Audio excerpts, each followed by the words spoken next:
how to transfer money from Revolut to Binance.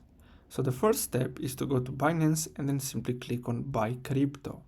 Now the next step is to simply choose how much would you like to buy worth of crypto and then select card here. So you're gonna have to select card. Now after you click on add new card, what you're gonna have to do is simply go to Revolut and then simply tap on the card icon in the top right corner. Now here you're gonna have to tap on add new and then select virtual. So it's gonna look something similar to this. So simply tap on it to see the card details and then simply go to Binance and enter the card details here and then simply pay with that virtual card.